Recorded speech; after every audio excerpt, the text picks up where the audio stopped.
Hi guys! First of all, I wanted to say I'm so sorry that it's been so long since I've done a video. It's just probably been the longest time that I've had where I haven't uploaded a video, and I'm just so sorry.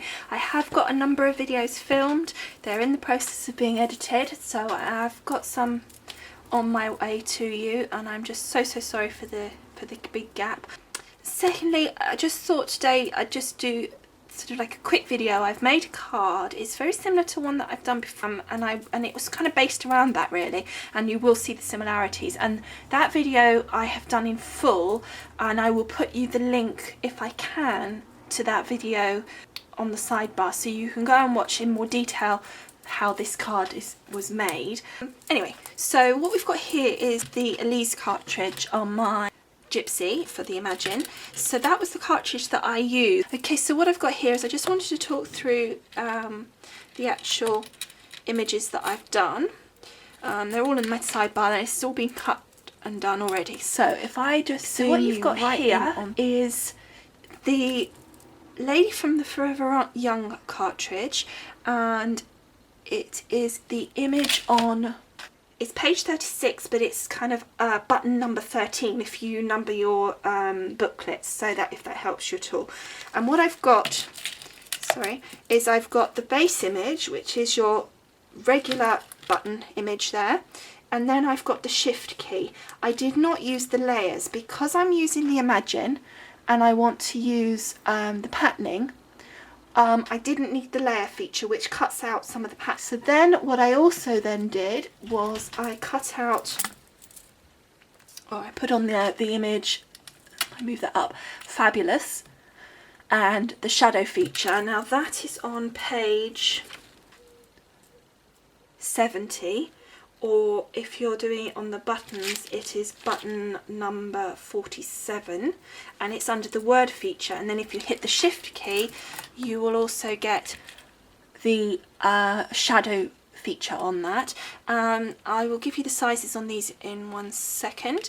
Then I hit this parcel here, and it's layers, and that is on page 53.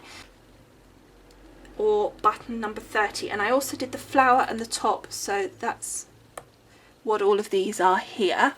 Let me move back into focus here. So those next to it here are all the flower and its little layers. Now when you hit the layer key, you get the main flower here, and then you hit the shift key on the layer, shift layer on that button, and you get the flowers, but there's two in there, so you need to hit it twice so that you can do the different colours if that's what you want to do. The other thing I thought I would do is, when you go through the Forever Young cartridge, you'll see there's a purse feature, but I thought it would be really cute to add to my lady an actual 3D purse, sort of in proportion to her. So I have done a little baby purse, and the one that I used was the plain one on page 71 or button 48, hitting the purse feature key. The reason I used that was because if I'd done any of the others that had words cut out of them or little flowers or anything as part of the image, and then it has like a layer that sits behind the cutout to make the colour show through, if I had done that, then it would have been so tiny, the detail, that it would just have torn and it just wouldn't have looked right. It just looked a big mess. So I chose the the plain one.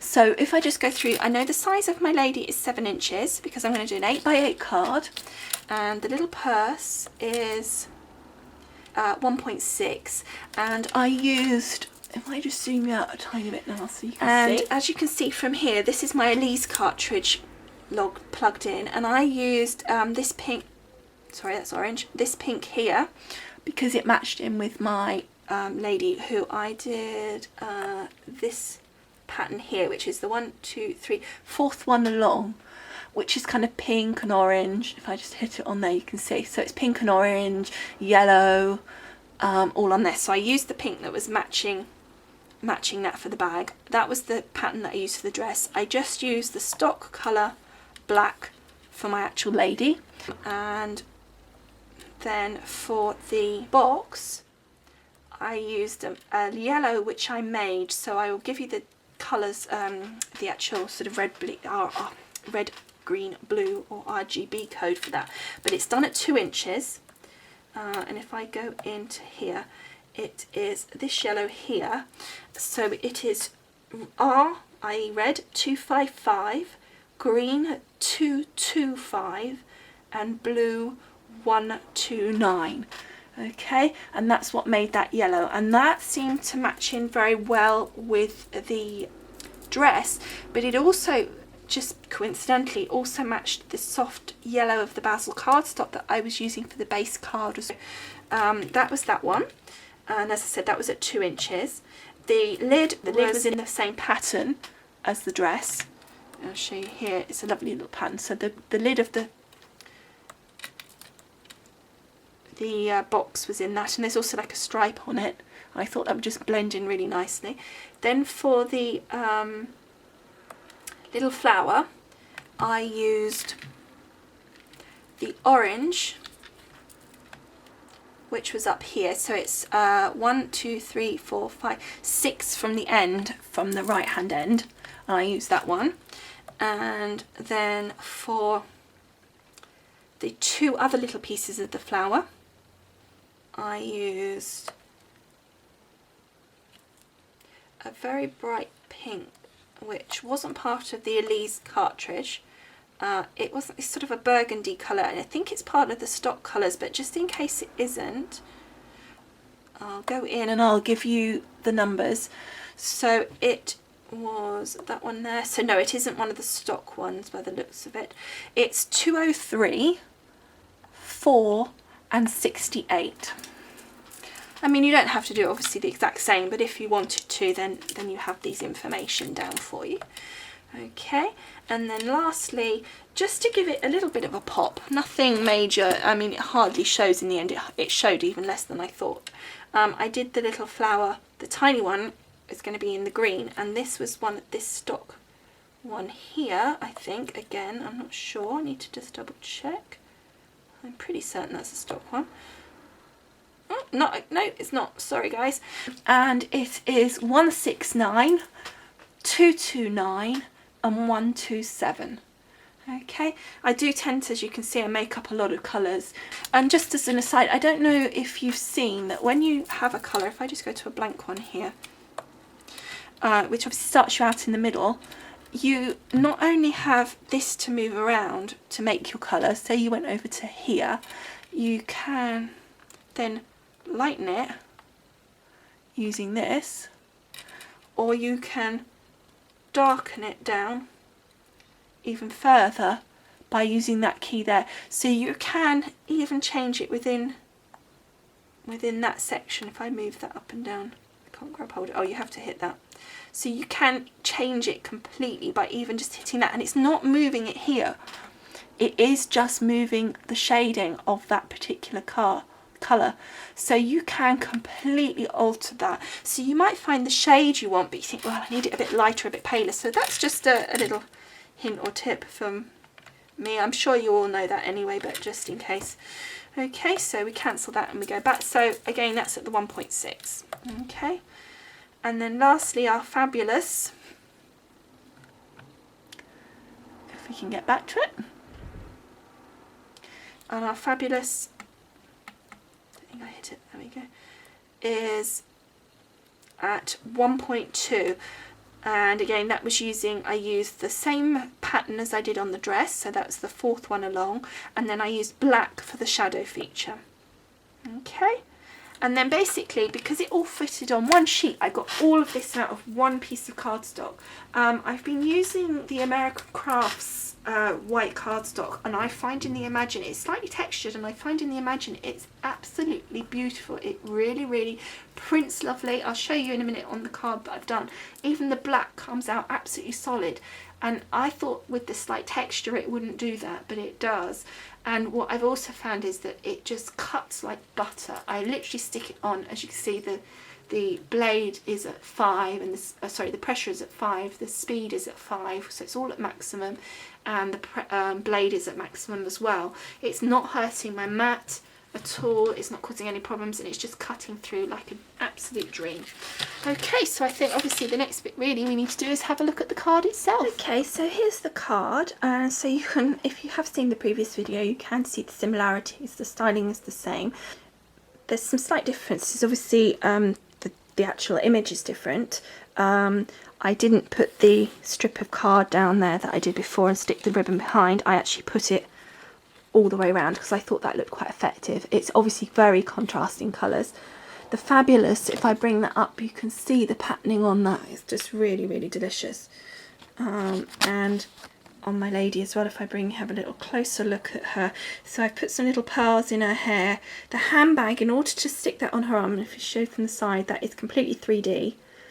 And I've stuck that down using the glue gel, the same as I've put her down with the glue gel. And obviously for this part of the bag, I've made it slightly thicker glue gel than this. But in order to get the bag on, what I did was I actually slit with my craft knife just along this arm here to break it away, and then slid the bag on her arm there. So that's what we did there. And you can see the patterning, and you can see even the texture on, because this is the bit that printed, and you can see the texture on it, and yet it's printed beautifully. The pattern is very detailed. And even on the black, look, it's just perfect. And then you can just see there the little green bit there. Just, I thought it would be a bit bigger. I should have done it the other way around, or perhaps maybe made the pink the green, just a bit more pop. And then I put a tiny piece of ribbon on there as well again. But actually that is where it's separate there. It has actually got like a little strip as you saw. And then just on her feet, I put the little beads as if the shoes were on the front of the shoes, just to give it that little extra dimension. And this is done using a Martha Stewart punch at the side. So basically, just a quick run out here. We had an 8x8 piece of card. I didn't cut any off here. I put my Martha Stewart punch in the middle, got those two, and then that was even.